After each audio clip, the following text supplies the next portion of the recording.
Good afternoon, colleagues. Thank you for joining the Liasa Quality Assurance and User Experience Community of Practice. My name is Dina Mashiane. I am the Academic and Research Library Sector Chair and also one of the coordinators for this Community of Practice. Um, Today actually presents a wonderful opportunity for various library sectors to join us as we engage on this thought-provoking topic. And this also allows us to have a feel of diverse experiences across various library sectors, which will also make today's discussion very valuable as well. Before we start, colleagues, just a few housekeeping notes. Please ensure that your mic is muted when not speaking. Feel free to also use the chats option throughout the session. You'll also have an opportunity to engage. If you feel like there's any question that you'd like to ask, you're more than welcome to raise your hand and unmute yourself and speak. And we encourage active participation in the discussion today. And colleagues, this is actually a safe and also respectful space where we can share our experiences as librarians from various library sectors, ideas, and also lessons learned that we can also share with each other. Colleagues, today's session is slightly different in a sense that it'll not be a presentation per se, but it will be an open conversation where we will collectively explore a question that is becoming increasingly important in our libraries. And colleagues, you might have noticed that there are various changes within our environment, changes that are affecting our institutions, both internally and externally as well. Some of these changes we don't have control over as librarians, others we are able to tackle as well. So this also invites us, today's session also invites us to participate openly and challenge the assumptions, share examples from our own institutions as we come from various institutions and backgrounds, while also learning from one another. Before we start, colleagues, I would like us to watch a short video on embracing change. And as we watch this video, you are invited to reflect on the question, what makes change difficult? Are we really brave enough to stop services that no longer meet the needs of our users in our respective institutions? Apelele is quickly sharing the video. Please confirm if you can Johnson. hear the audio. Who Moved My Cheese by Spencer Johnson, MD. The best laid plans of mice and men often go awry. Robert Burns. Life doesn't always turn out the way we think it will. When change happens, a lot of us have a natural tendency to resist that change. Why? Simply put, we are afraid of change.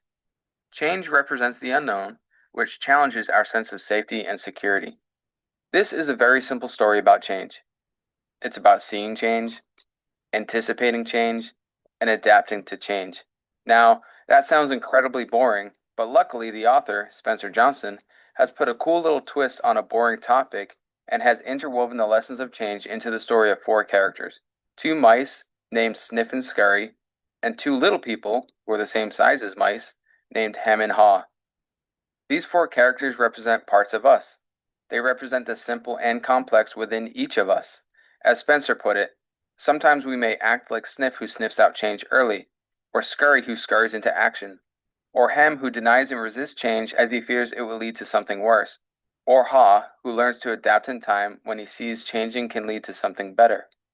The four characters leave their homes in the morning and search around the maze day in and day out, searching for cheese. The cheese is a metaphor for what we want to have in life, whether that be a relationship, a career, freedom, health, a big house, and so on. The cheese represents what it is in our lives that makes us happy. It's the thing that we're always chasing. The maze represents where we spend most of our time looking for that so-called cheese, whether it be in the relationships of your life, in an organization, or in the community you live in. Let's get into the story. Sniff, Scurry, Hem, and Haw got up early each morning, put on their running shoes, and ran around the maze looking for their favorite cheese. The mice used a trial and error method to find their cheese. One would sniff and the other would scurry around. The little people used their more sophisticated brains to find the cheese. Eventually, they both found an enormous amount of cheese at Cheese Station C. All was good. They all went back to Cheese Station C every morning, got fat on cheese, and returned home every night. This went on for a while. As time went on, Sniff and Scurry continued to wake up bright and early every morning. They scurried over to the cheese station, sniffed around to see if anything had changed, and then enjoyed their cheese throughout the day. Hem and Haw, on the other hand, started waking up later each morning and would walk over to the cheese station, expecting their cheese to be there. They had so much cheese at Cheese Station C that they felt confident it would continue to be there each morning. They had become a bit arrogant in their success of finding the cheese, and a bit too comfortable. As you can imagine, one day the cheese was all gone. When the mice arrived early that morning, they were not surprised. They had noticed that their cheese supply was getting less and less as they did their morning inspections. They simply put their running shoes back on and set out into the maze looking for new cheese. They didn't complicate the issue. The problem and the solution were simple. No more cheese? Go find new cheese. As the author stated, the situation at Cheese Station C had changed, so Sniff and Scurry decided to change. When Hem and Haw arrived later that day, they were shocked. Their whole world had been turned upside down. They weren't aware of the changes occurring in their environment and assumed the cheese would always be there. Hem ranted and raved. What? No cheese? No cheese? Who moved my cheese? He hollered for a while and finally said, It's not fair. Haw was just as stunned, but he didn't rant and rave. He just stood there in shock and disbelief. He couldn't believe it and just tuned it all out.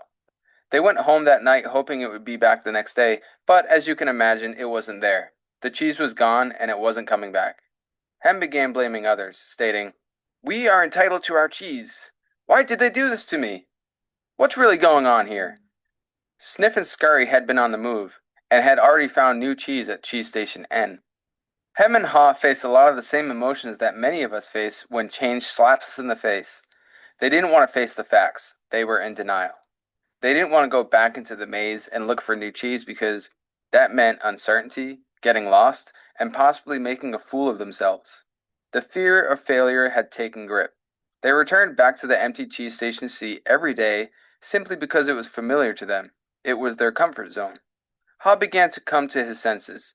He realized the error of his ways and began laughing when he realized what fear was doing to him. Haw tried to convince Hem to leave the station with him in search of new cheese, but Hem didn't want to listen. Haw contemplated his fears and asked himself, What would you do if you weren't afraid?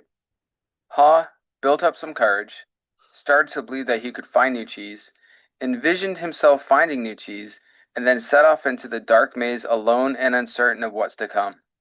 Although the journey into the unknown was tough at first, that sense of adventure began to energize him. He wished he had set out in search for new cheese earlier and said to himself, Better late than never. By this point in the story, Haw had already learned some valuable lessons. Expect change. Look for signs that change is coming.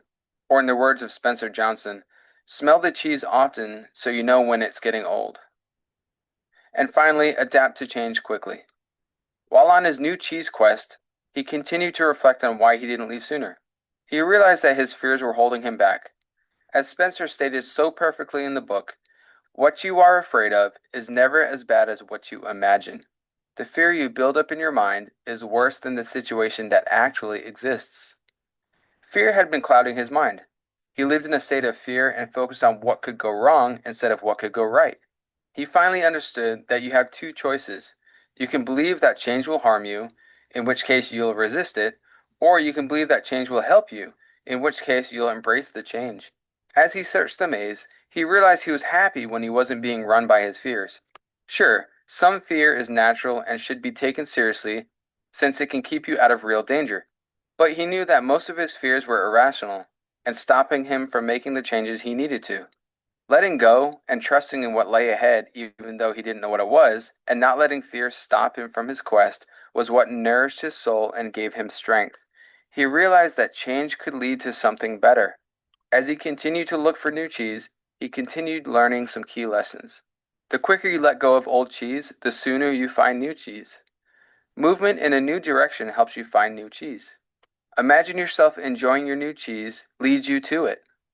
It is safer to search in the maze than remain in a cheeseless situation. When you see that you can find and enjoy new cheese, you change course. Old beliefs do not lead to new cheese. Noticing small changes early helps you adapt to the bigger changes that are to come. Ha attempted to go back and show Hem the new lessons he had learned, but Hem was still stuck in his old ways.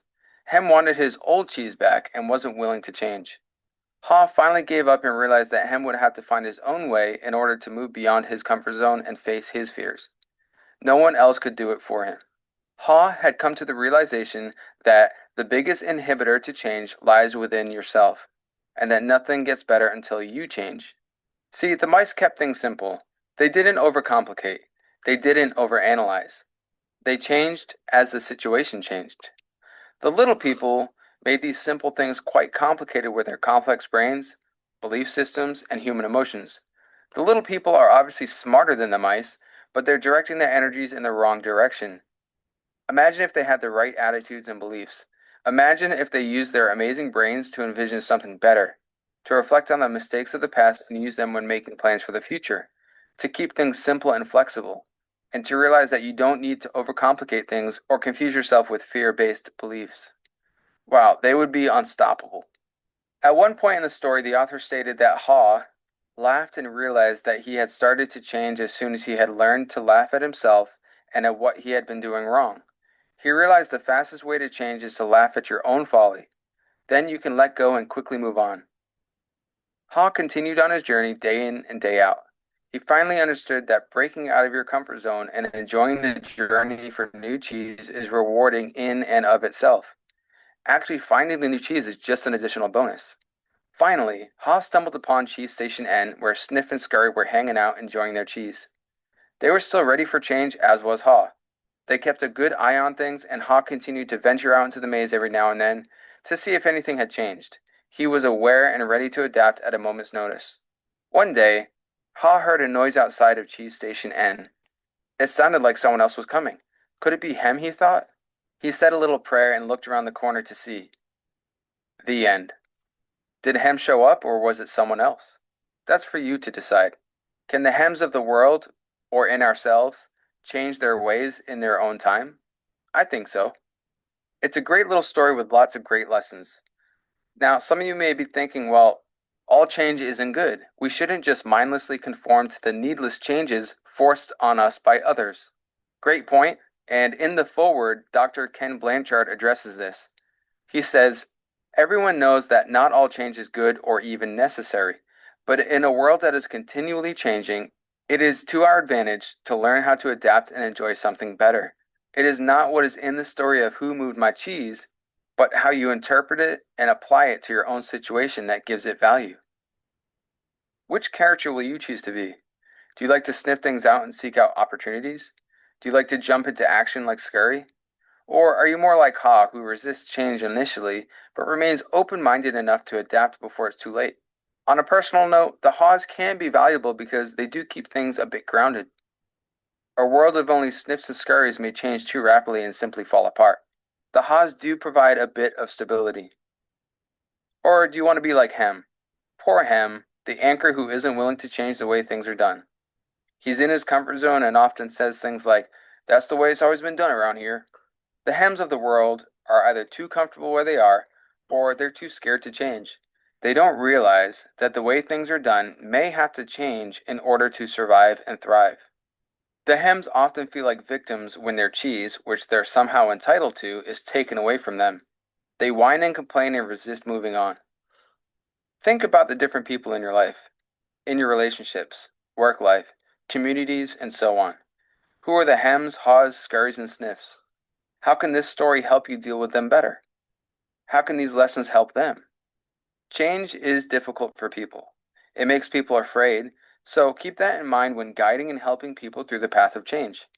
Ultimately, they have to do it themselves, but you can certainly show them the way. This is a very short book with lots of great lessons, so please, if you don't have a copy, go grab one. Read it and give it to a friend or a family member. It just may change their outlook on life. As Benjamin Franklin stated, change is the only constant in life. One's ability to adapt to those changes will determine your success in life. Thanks for watching. If you liked it, please like and subscribe and drop me a comment below. Thanks, and I'll see you guys next time. Thank you, Aphelele. Colleagues, as we've just seen the video, and you might also notice that it also aligns in a way to the topic that we are tackling today. Are we brave enough to stop services that no longer serve our users? So, colleagues, as this is a discussion or a conversational session, using the chat option, can you just type one word or a short phrase that stood out for you from the video? If you are comfortable enough, you can raise your hand and just engage us verbally, but you can also use the chat option. So from the video that we've just watched now, if you can just type one word or a short phrase of what stood out for you from the video.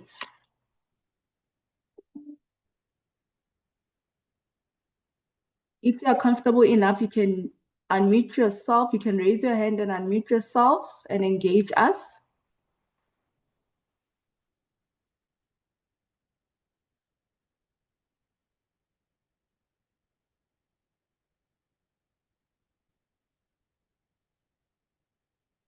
Okay, I'm seeing a lot of change, fear, innovation, change, adapting.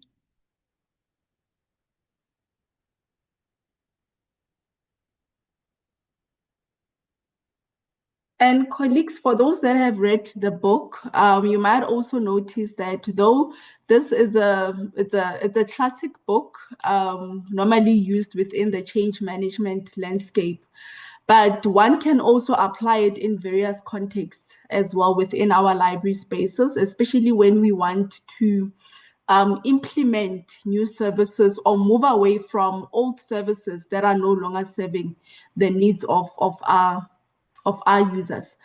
A lot of colleagues feel that fear has been one of the areas that stood out for them: fear of change, fear of the unknown, fear of adapting to change, resistance as well. And also, what one can also pick up from the video is that sometimes change happens over time, but if we don't really notice the change, the trends, we might end up like one of the characters from this book that found it very difficult to adapt to the change having been moved, because they were not really paying attention to the change as it was happening over time. But sometimes there is that change that happens abruptly, like what we witnessed, colleagues, during COVID-19. As within our sector, within various environments, we had to adapt. We didn't have a choice then. We had to adapt. We had to reinvent our services. We had to reinvent how we support our users across various sectors. I'm not sure if there's any colleague that would like to just engage us further. If you can just raise your hand if you'd like to engage further based on the video that we've just watched before we move to the next section of the session. Anyone who wanna give it a try?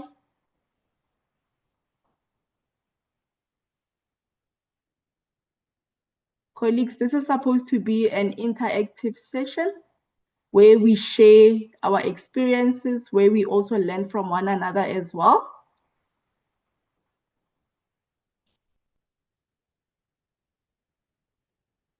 There's a hand from Michelle.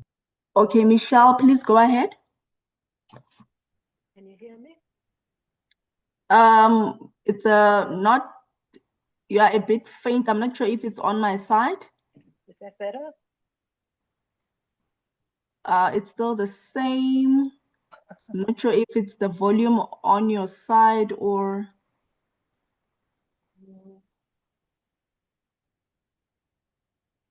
And I will type in the chat. Okay, it's much No, better now. you are clear Oh, now, okay. yes. Much better now. I just wanted to say that I think in COVID we learned that if we didn't adapt, that our users were going to go somewhere else to an institute or a workplace, which did change. So, and I think it's continued from there with the AI revolution. If you're not on board and you don't understand what it is, you can be left behind and you'll become defunct because your skills won't be keeping up with what's going on everywhere else. So I think these types of conversations are scary, but they are just incredibly important to allow us to serve our communities in the best way that we can and keep up with technology and what's going on. We've got quite a lot of, I work with one of the UNISA branches.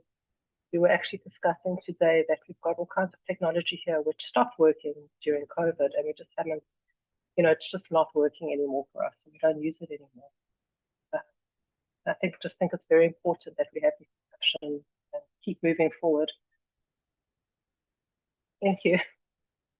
Absolutely well said, Michelle. And what you've just highlighted in terms of, having that conversation, being brave enough to have that conversation to, engage on services or resources that are no longer meeting our needs in this day and age, because they're relevant then during COVID, but at this point in time, you'd find that they are not really serving much purpose. And colleagues, some of you might also remember that with the new technological developments as well, with Google having our users using various internet sources or resources, there were some views that libraries won't be relevant as well. But we are more relevant now than ever, especially now during the era of AI. For example, we have some AI tools that can help our users in terms of conducting literature searches, finding academic sources, but they still need support and guidance from the librarians as well. So it's a matter of adapting. And I like what Zenobia has just said now, move with the cheese, change, otherwise you stay stuck. So it's about us moving with the cheese, finding ways on getting more cheese as well, adapting to that change within our area of expertise as well. I'm not sure if there's any other colleague that will want to share from their side, in addition to what Michelle has engaged us on.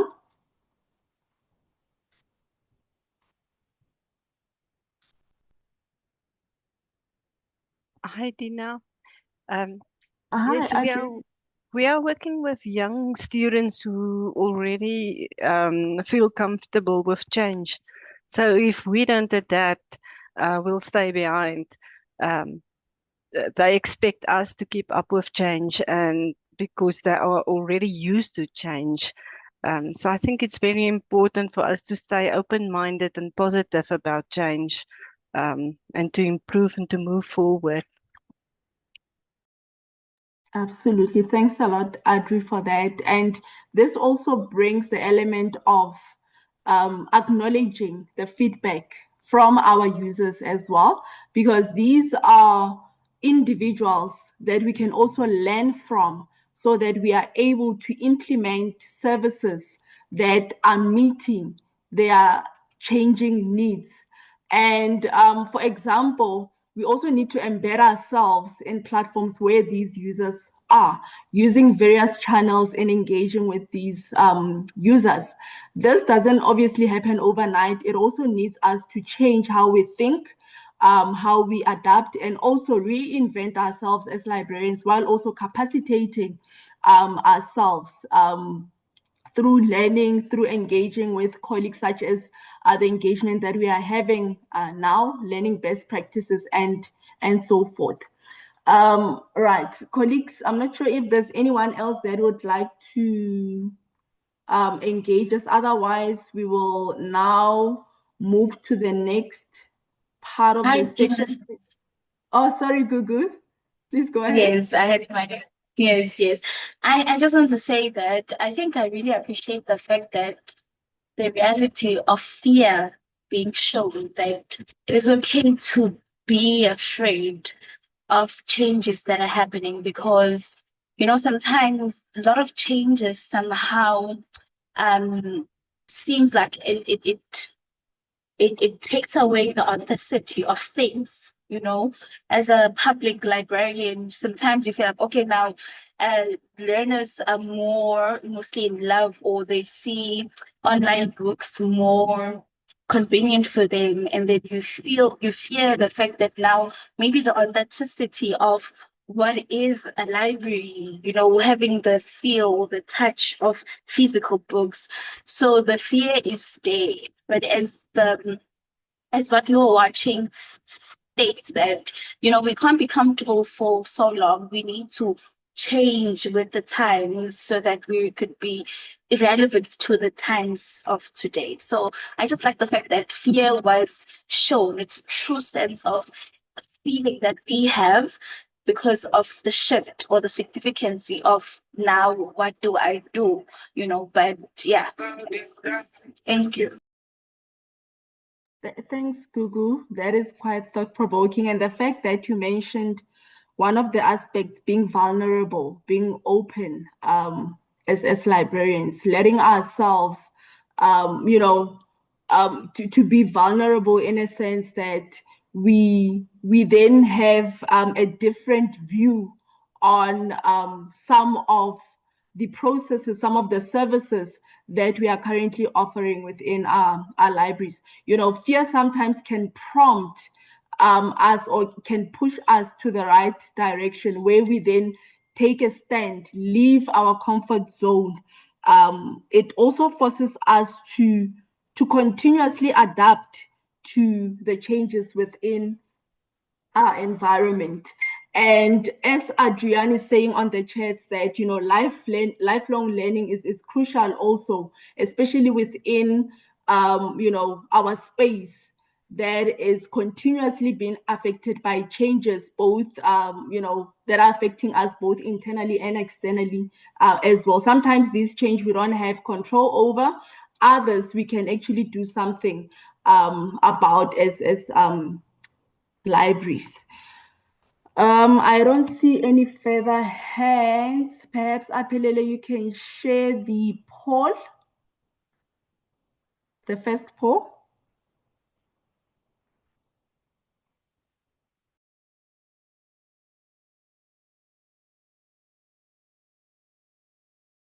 Right, colleagues. So based on the video that we've just watched and also the topic that we are tackling today, are we brave enough to stop services that no longer meet the needs of our users? Have you ever discontinued a service in your library or even thought of discontinuing a service in your specific library? Yes or no? If you can just complete the poll.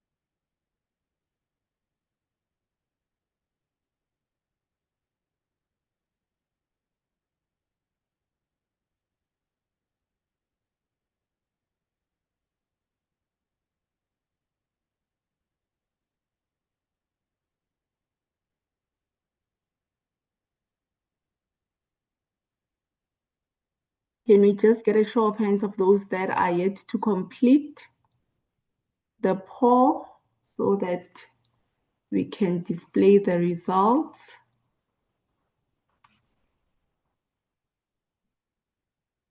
Okay, it seems as if all of us are done.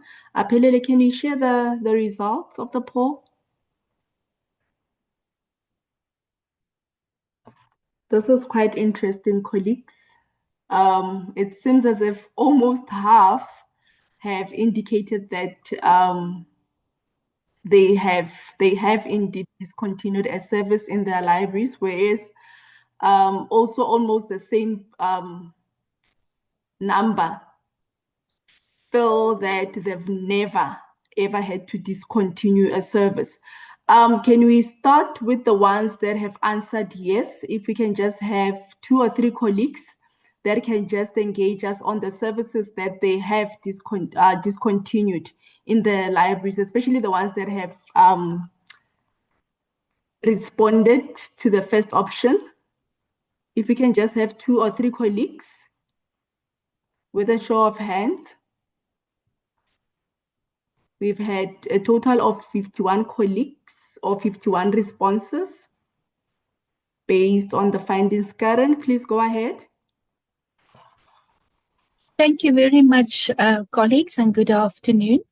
Yes, a number of years ago, quite a number of years ago, almost 20 years ago, it was, of course, that we moved away from routing table of contents through print routing slips, and now we do table of contents digitally through email. So that is now a very long time ago type of shift and change in our way of doing things.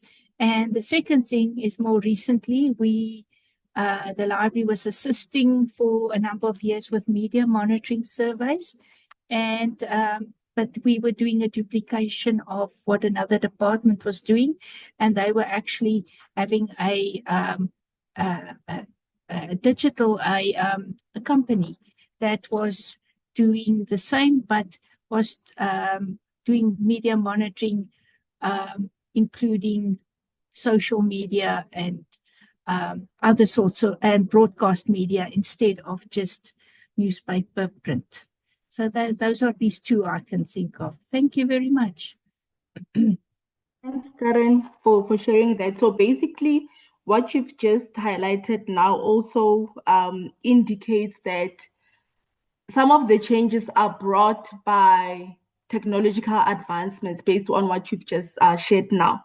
The move from the manner in which we were doing the manual table of contents to the online one was prompted by digitalization as well, which then says a lot about embracing innovation within our specific environment as well. And also learning from other stakeholders within our institutions, how they do things as well, can also navigate us to the right direction where we can then innovate and also apply those best practices within our environments. And thanks a lot for sharing that, Karen. Anyone else, colleagues, those that have just responded yes, that they have indeed discontinued services within their libraries? What was the specific service and what prompted the discontinuation? We've had quite a lot of colleagues who responded yes. If we can just have 2 colleagues that can just give practical examples, perhaps your examples can also help some of our colleagues to also implement those practices within their respective libraries so that we can enhance the quality of the service and also the user experience as well. Anyone else would like to give it a try, colleagues? Any service that you might have discontinued within your library space and what prompted the discontinuation? I don't see any hands, colleagues. Anyone else want to give it a try?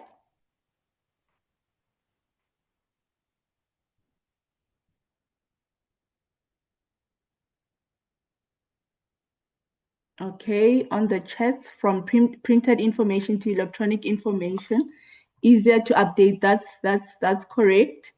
But also human effort or intervention is still needed as well to ensure that whatever that we provide out there is also accurate, is also verified as well. Thanks, Orchid, for sharing that. Anyone else, colleagues? Right. For those that have selected no, what might be the reasons? Are there any services that you feel that they should be discontinued? But is there any fear or any challenge that is inhibiting that the discontinuation of such services? Those that have responded no.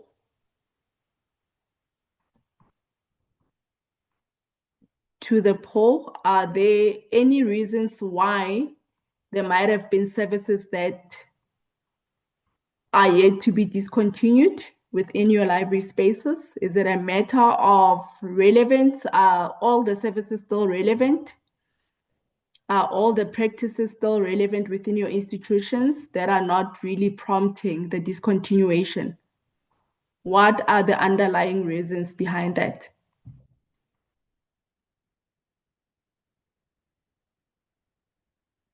Okay, Adrian is saying services not always discontinued, rather new services added. That's correct. So it's more like reinvention of some of these services instead of discontinuation. Colleagues, you are also more than welcome to use the chat option. Remember, this is an open conversation. We're supposed to be engaging so that we can learn from one another. Okay, CDs being phased out. Kanye, please go ahead.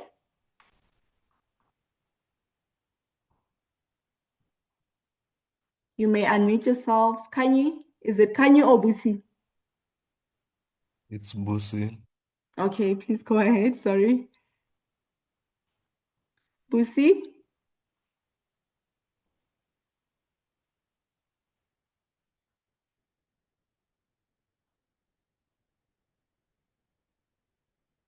Busi?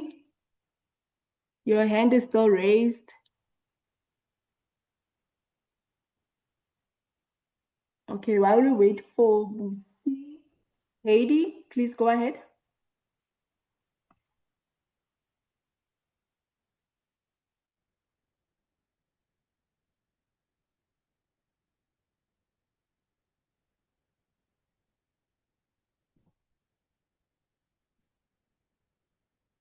Heidi?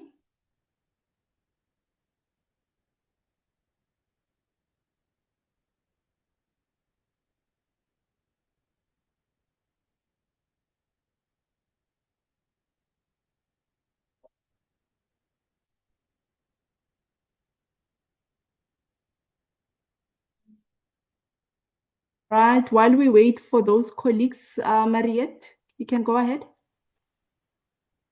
Good afternoon, colleagues. Thank you very much, Dina. Can you hear me? Loud and clear. Thank you very much. Well, from the University of Pretoria Libraries, we have, in actual fact, enhanced many of the services instead of phasing them out. With the introduction or the invent or the experience of COVID-19, we've been having the digitization unit, and it was somewhat not serving the students. It was serving the researchers for exam papers, and they were using the digitization services as well for commercial purposes. But with that, they have expanded into allowing students to request for book chapters, especially students who are in different provinces who may not be able to come to from the library, this will be your postgrads, but even during recess, students can still request book chapters to be digitized. Obviously, this will also be in consideration with the copyright laws. And there is another service as well that was enhanced. This is that of lecturers who want to purchase books using their research funds. In the previous years, they will do that, and there will be a library personnel who would go to the department per semester with their laptop just to check the books if they are still available, they are not damaged, and update the system that the books are indeed still in order. But recently, there is no one who goes to the department anymore. So that has been somewhat phased out, but still researchers can still purchase books with their research funds. And I think I somewhat do not know how do they then work on ensuring that the books are still in order. But as far as I know is that if a lecturer for one would want to move from the University of Pretoria Library into another institution or wherever, then if this book is not there, then therefore it will be held against their record. They will have to pay for it or buy it, stuff like that. Thank you very much. Thank you for sharing that. So basically what you've just said now, if I understood correctly, in terms of monitoring and evaluation of these collections within these departments, right? The service might have been halted from the library side. Do you perhaps have an idea as to whether it has been changed in a way that it was offered before? But what you've also just said now, that whenever an academic is leaving the institution, it is then tracked. Those books are then tracked against their records. Am I correct? Correct. Okay. Yeah. Right. Thanks for sharing that, Mariette. And also with the digitization unit, the fact that the service was then enhanced to offer or to initiate additional service to facilitate document delivery, especially bridging geographical parameters while also taking cognizance into the copyright regulations as well. Thanks for also sharing. There's quite a lot on the chats as well. Thanks for sharing your inputs, colleagues. Anyone else, colleagues? There was quite a number of hands from the floor.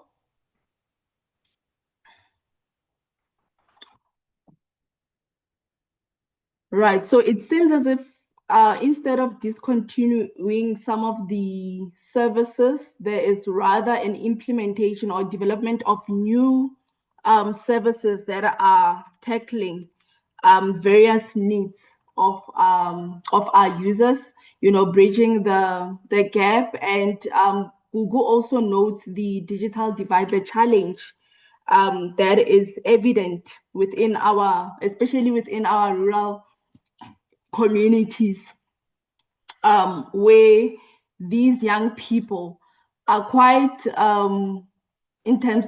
conversant with using social media, TikTok, but they cannot use computers. So these colleagues also present an opportunity for us as librarians to work hand in hand with various libraries, especially school libraries and community and public libraries, to initiate programs, to work collaboratively to initiate programs that can assist or support the development of digital and literacy skills as well, to ensure that we bridge the gap between those that are digital literate and those that are not as well. So some of these challenges that are being shared on the chats, colleagues, they also present low-hanging fruits that we can work on, that we can identify and embrace, and also, initiate collaboration with various stakeholders as well to tackle some of these challenges. Anyone else who want to share, colleagues?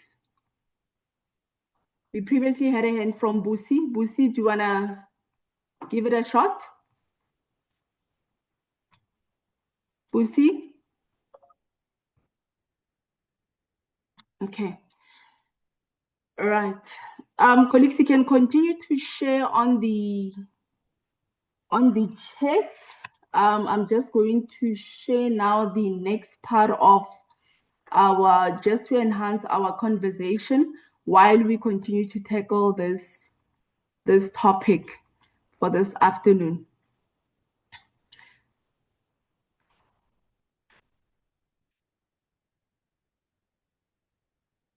Please confirm if you can see my screen. Is my screen visible? Okay, thank you. All right, so using the chats, colleagues, you've just highlighted, some of you have highlighted that they have discontinued the services. Others have indicated that they are yet to discontinue any service, but rather have reinvented or enhanced some of the services that are currently available within their libraries. But what makes it difficult for libraries, for our libraries to stop these services? What makes it difficult for libraries to stop these services, especially the ones that are no longer serving the needs of our users? What makes it difficult? You can raise your hand, or you can even use the chats option to share your views. You can just populate on the chats or even raise your hand. What makes it difficult for libraries to stop these or discontinue these services that are no longer meeting our needs? Anastasia is saying habit. So we are used to the habit of having these services, habit and resistance to change. Habit, policies, interesting, policies, interesting.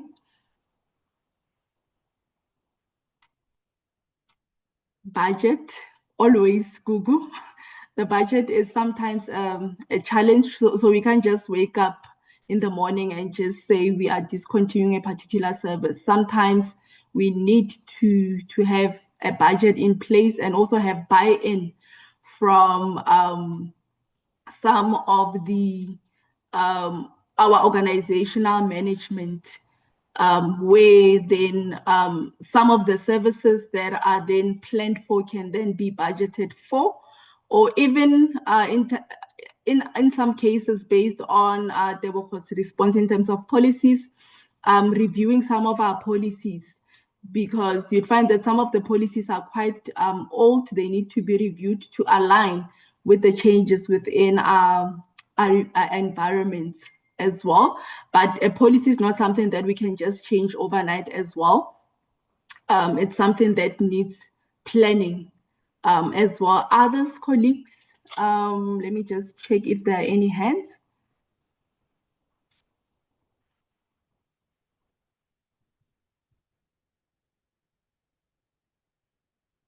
Colleagues, you can raise your hand to engage us further. What makes it difficult? Maxwell, please go ahead.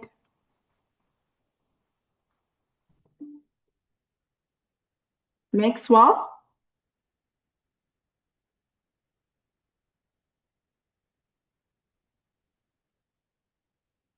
Okay, I see you've lowered your hand.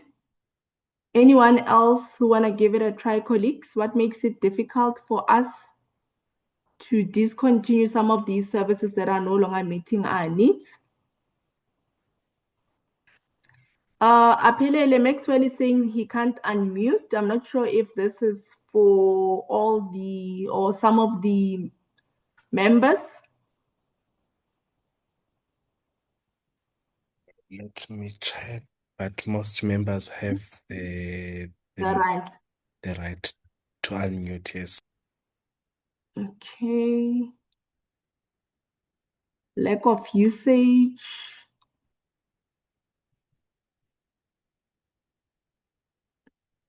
All right. So probably, Adrian, if we have already invested in current resources, we don't want to be seen as wasting money. That goes back to the budget aspect, because some of these services might have financial implications as well. But then what if, though we've already invested, but some of these services, you find that they are no longer serving the needs as well? Do we still continue with them because we've made an investment? Reputational risk.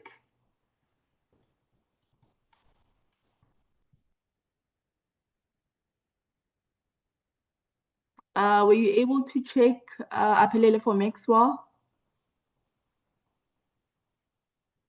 Yes, he can unmute. Okay. Maxwell, can you just try and unmute?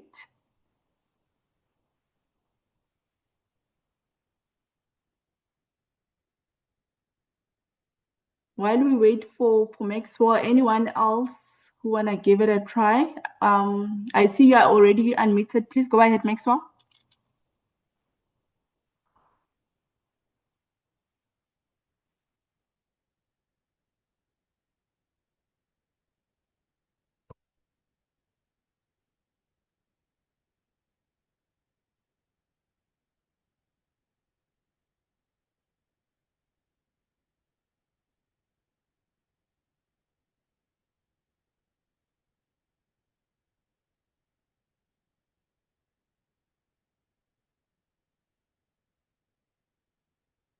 Okay.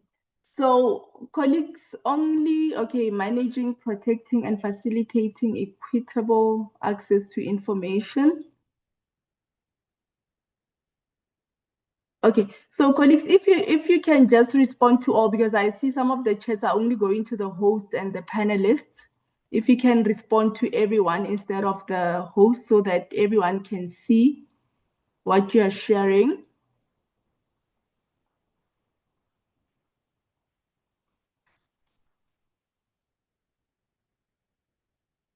Right.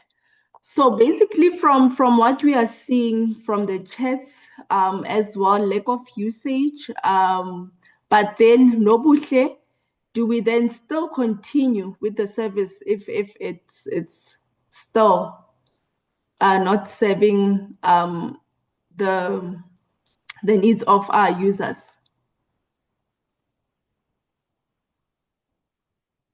Okay. Not knowing when a user may want or need that particular service. So Mogale, what you are sharing with us is that we need to continuously get user feedback as well from our users to also identify those trends, that can guide us to make informed decision, using the data for making informed decisions as well. Because from us sitting in our respective corners within our libraries, it might be challenging. You find that in some instances we might discontinue a service that is still serving the needs of the user. So it's quite important what you're highlighting there, that the need for user feedback, getting that feedback, applying various feedback mechanisms to identify the gaps or even opportunities within the services that we are offering within our institutions. So colleagues, looking at this case study, if you can just take a few minutes to go through this, the case study that is currently being shown here. A library has hosted the same monthly information session for more than 10 years. And from there,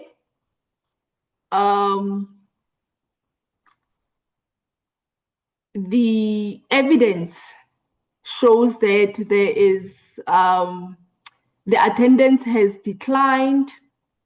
Similar information is available online. Some of the colleagues highlighted on the chats a move from print to online resources, and staff spend considerable time preparing for it. But they also now feel that the program is part of the library's identity. One of the colleagues mentioned earlier on the reputational risk. So, but the evidence, the data is now showing that the attendance is declining, is dropping. Yet this service has been offered for over 10 years. So in this instance, colleagues, at what point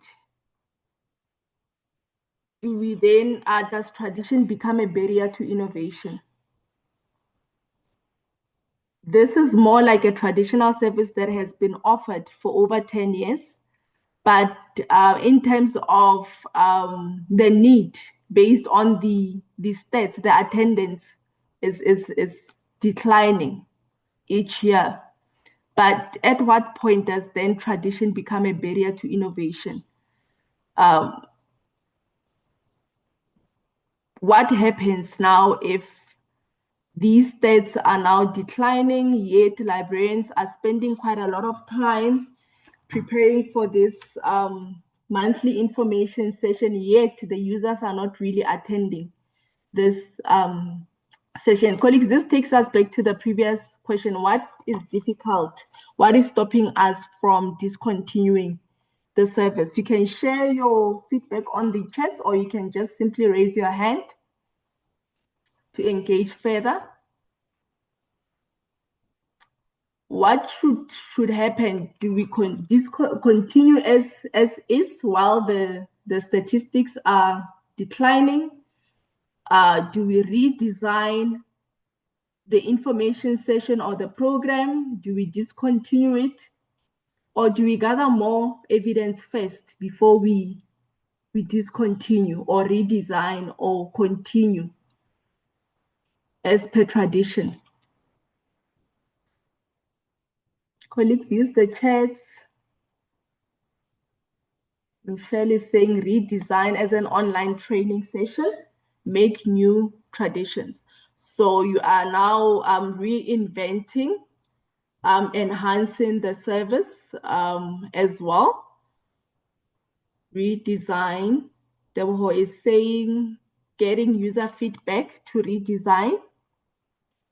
Remember, as librarians, we don't work in silos. We need to have that critical feedback that can provide informed decision making. Gather evidence. So a number of colleagues are now believe that there's an opportunity to redesign, change the form or the mode in which this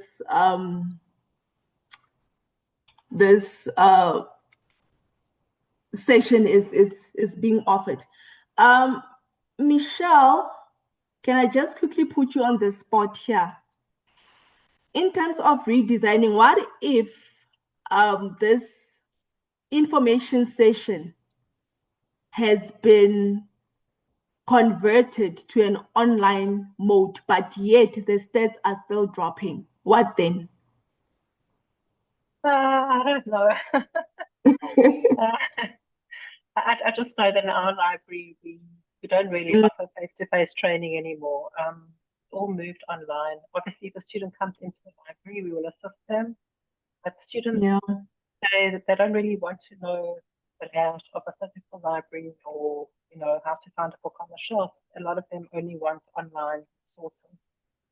So, but and we always find that training attendance, it will fluctuate throughout the year. Depends on registration, when exams are. And yes, sometimes it feels like we're just putting information. We're setting up all the training sessions. We have a few attendees. Yeah, I don't know what the alternative to that is, but we are constantly trying to reevaluate what we offer the students. Mhm. I think that's what we have to do. Yeah. So context is quite important as well, based on what you've just said. Yeah, context is quite important, as you've highlighted that as UNISA is a open distance education institution.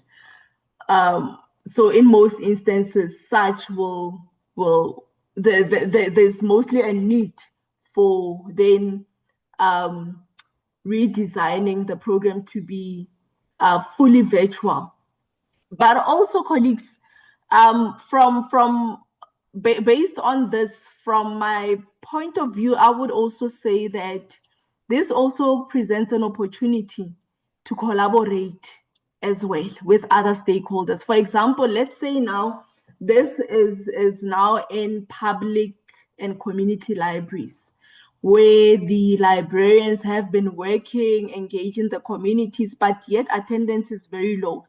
Then I would say in this instance, the collaboration, for example, if the program was targeted at school learners, perhaps collaborating with the schools, the parents, the guardians, and other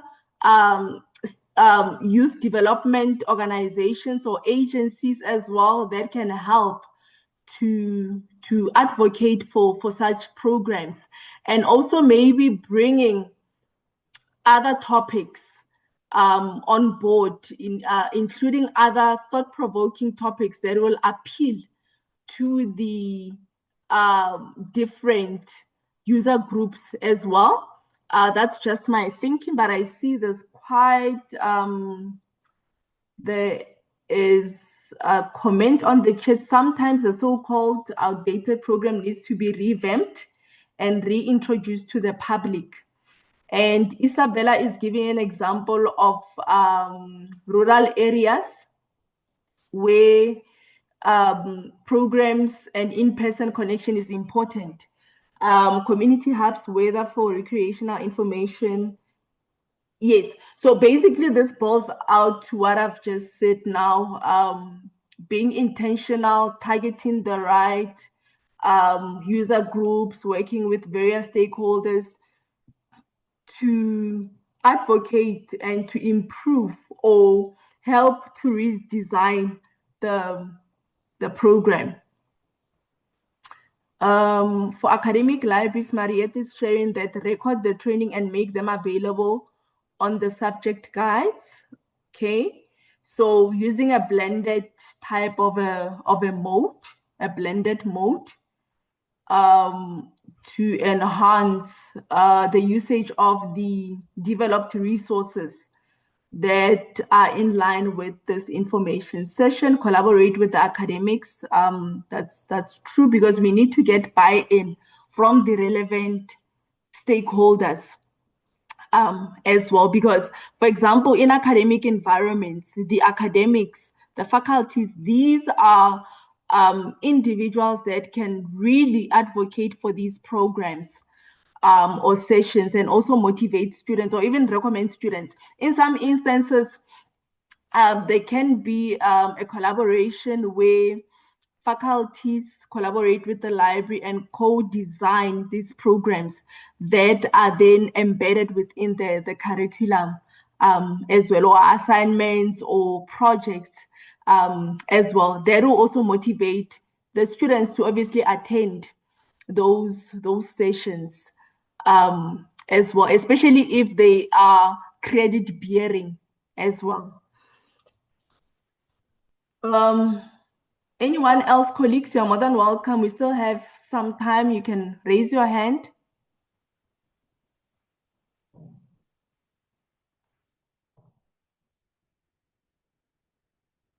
I'm quickly going through the list. I'm not sure if there are any hands from the audience, colleagues.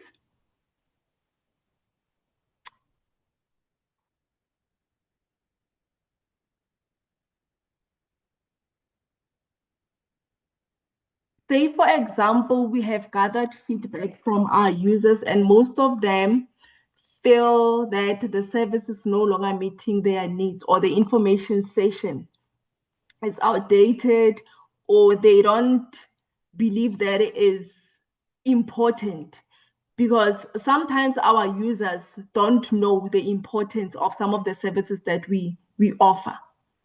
How can we convince them? We might have gathered feedback, and others might have views that the service is not important, it doesn't benefit them. How do we then advocate for these services, colleagues? How can we advocate to get buy-in from these users to convince them?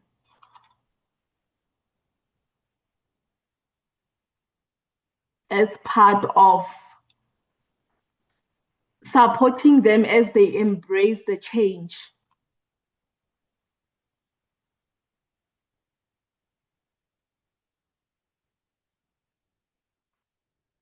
Anyone else who want to give it a try, colleagues? You can also use the chat option or raise your hand.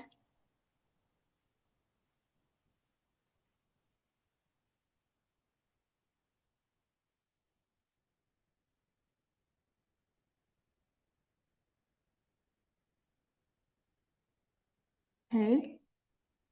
Right, without any further engagements, let's see something on the chat. Okay, Adrian is saying show the advantage for users and staff. So basically, as librarians, we have a huge role to play in advocating for these services, because sometimes, especially for example, with some of our electronic resources, some of our databases, you find that the usage stats is quite low.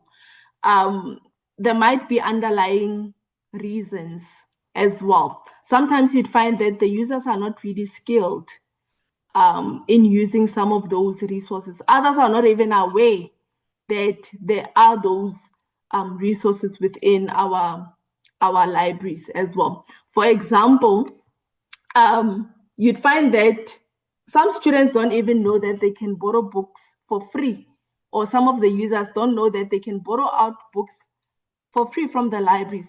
So we have that role to advocate and raise awareness, continuously market our services, because we also put some of these services at risk. For example, when there is a review of some of the electronic resources, especially when it's budgeting season, where they then evaluate the usage of some of the resources, you find that some of the resources might have low usage statistics, but not because of the fact that they are not needed or important, but because the users are not aware of those resources, or they are not skilled in using those resources as well. So colleagues, this basically suggests that discontinuing a service is often not a technical decision. Sometimes one can say it's a cultural one, especially in terms of one of the colleagues mentioned the reputational risk, the policies as well that we have in our institutions as well. Right. So lastly, without any further questions, Aphelele, if you can share the second poll.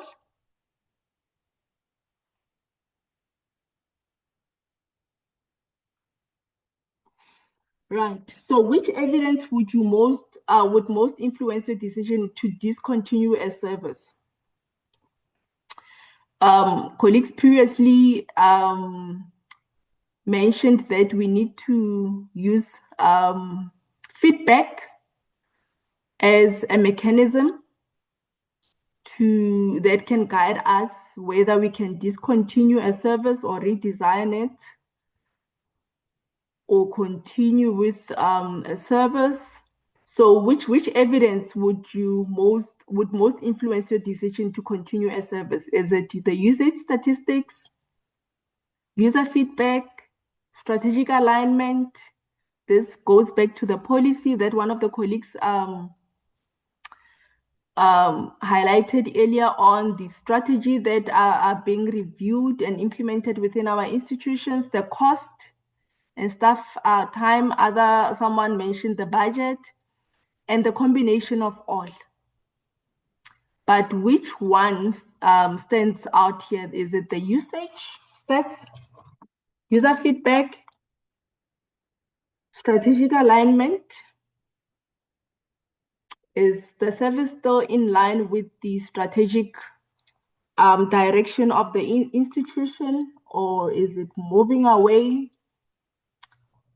Is it due to the cost implications that we decide to discontinue, or a combination of all?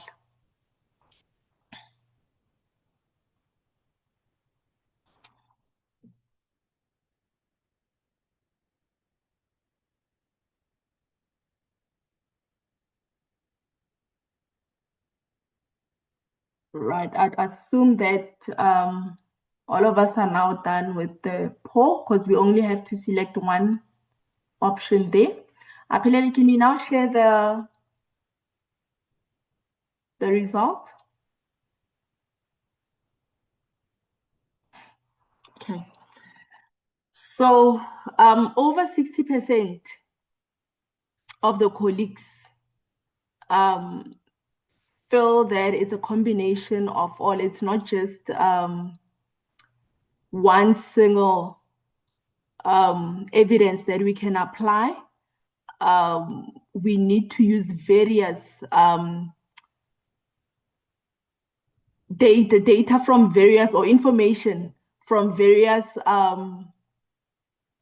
channels to guide us as well in making these decisions as well.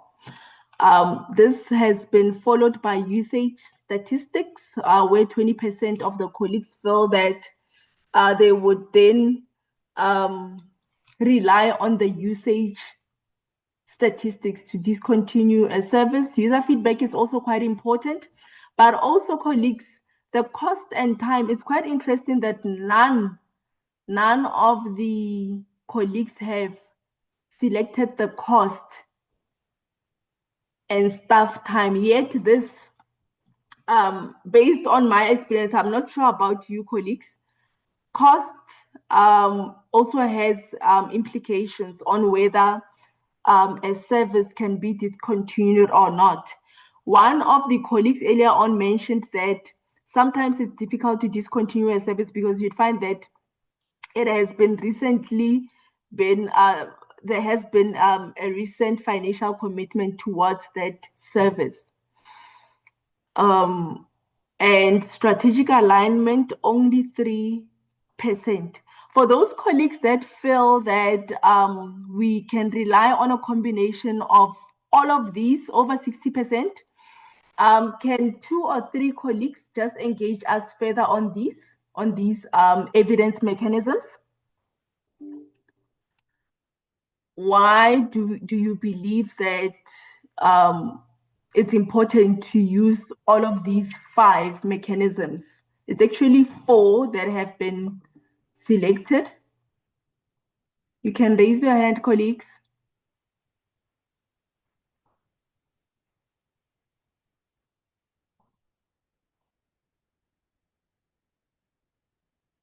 Or even use the chat option, especially for the ones that have selected a combination of all. We have over 60% response rate there in that area.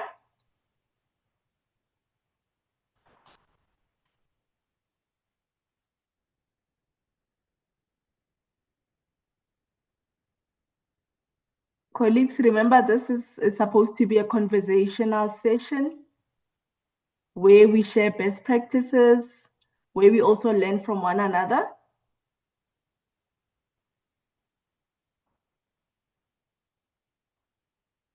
Am I alone, colleagues?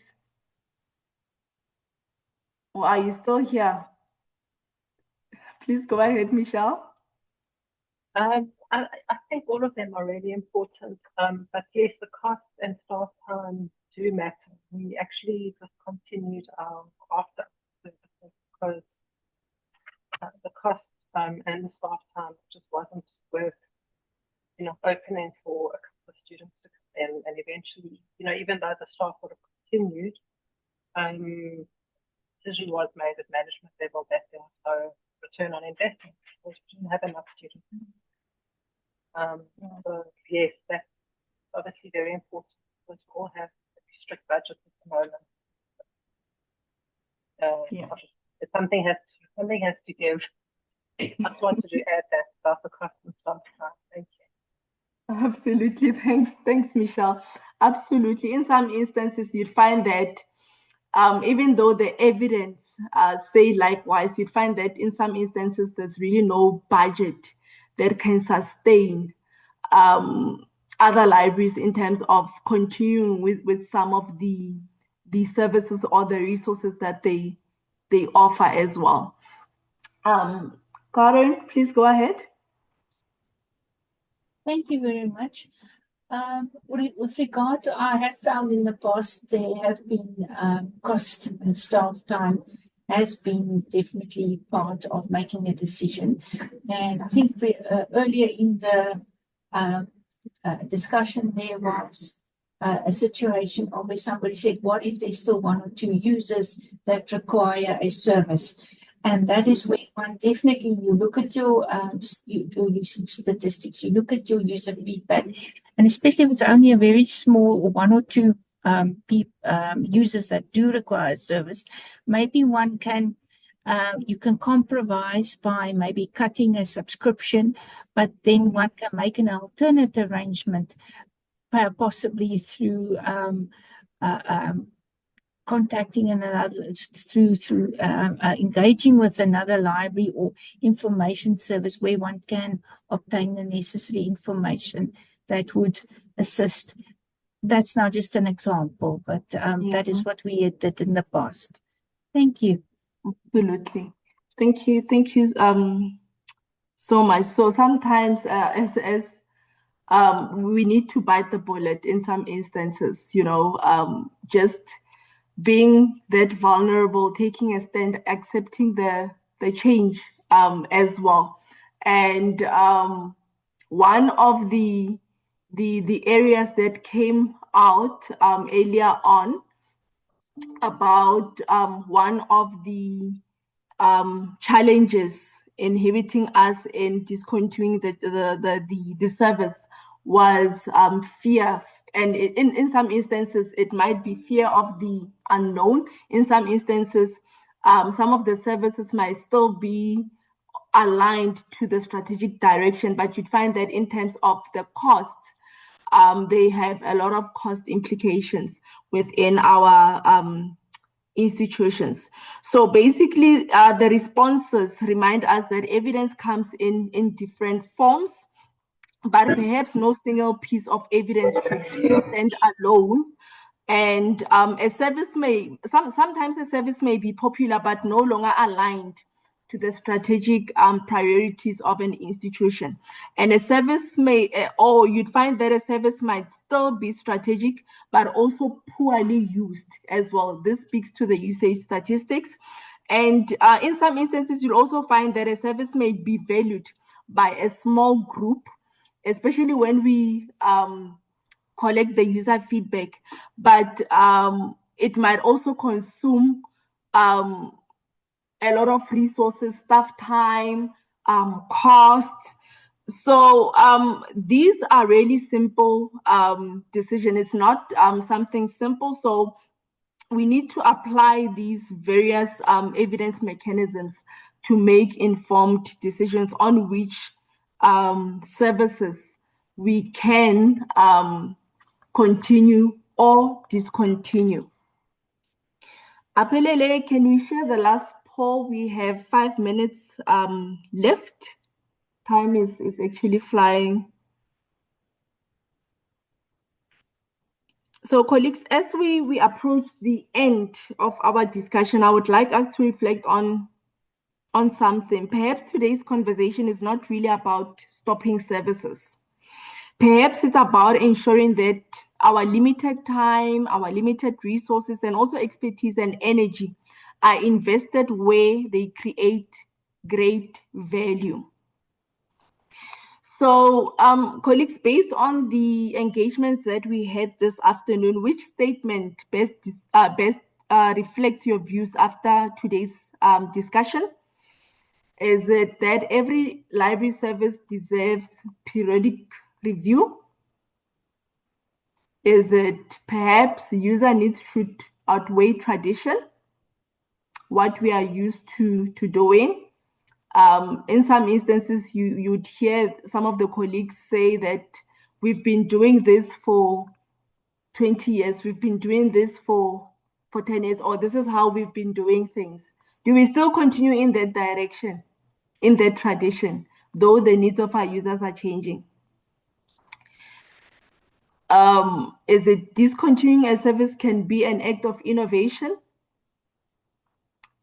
Is it an act of innovation when we discontinue some of the services or even reinvent some of the services? We spoke about COVID-19 earlier on, and some people used to say that COVID brought disruptions. But when you look at some of the services that libraries initiated, one can actually say that COVID brought disruptive innovations. It disrupted the norm while innovating, while prompting us to innovate how we do things as librarians. And the last one, libraries should focus more on impact than activity. How do we determine the impact? Is it through the usage stats? Is it through the feedback that we get from our users, which can also determine whether we can discontinue the services that we have? Apelele, can you share the results?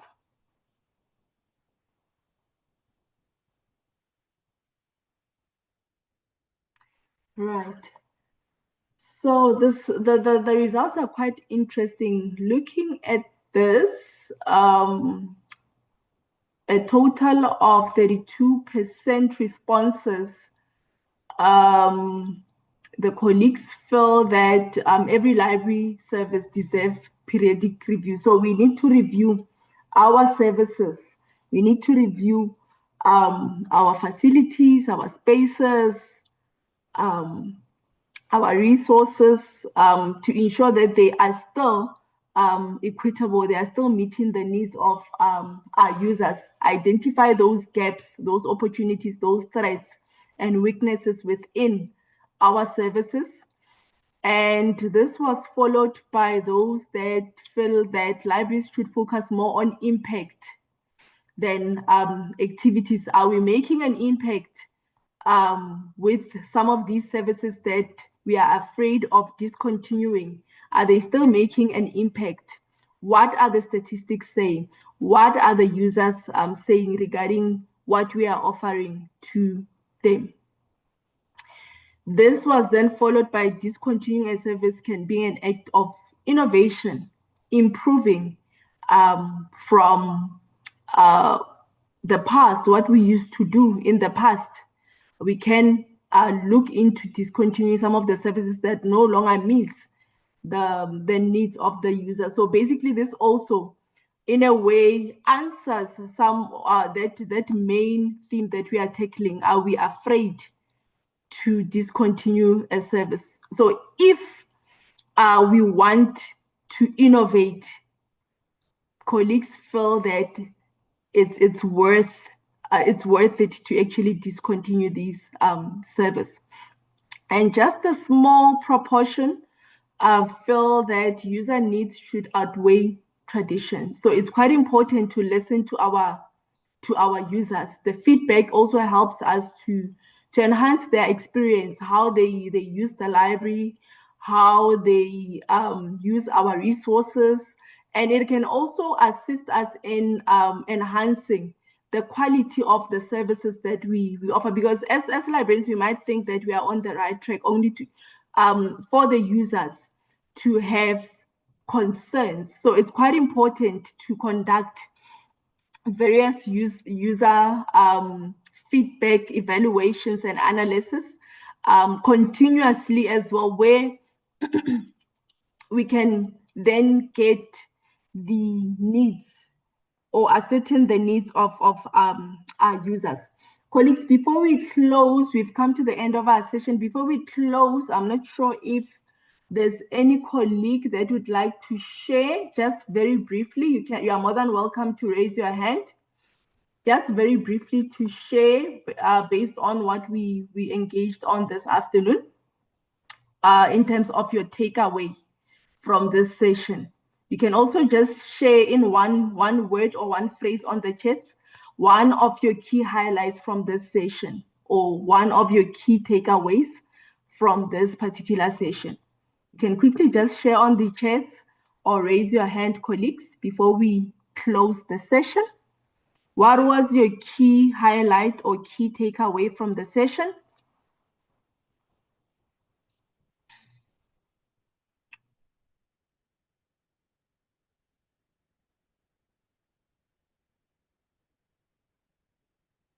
Any key takeaway or highlight from the session?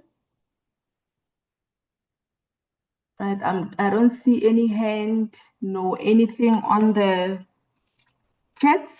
On that note, colleagues, this brings us to the end of our session. Today's discussion reminded us that quality assurance and user experience are not only about improving what we do.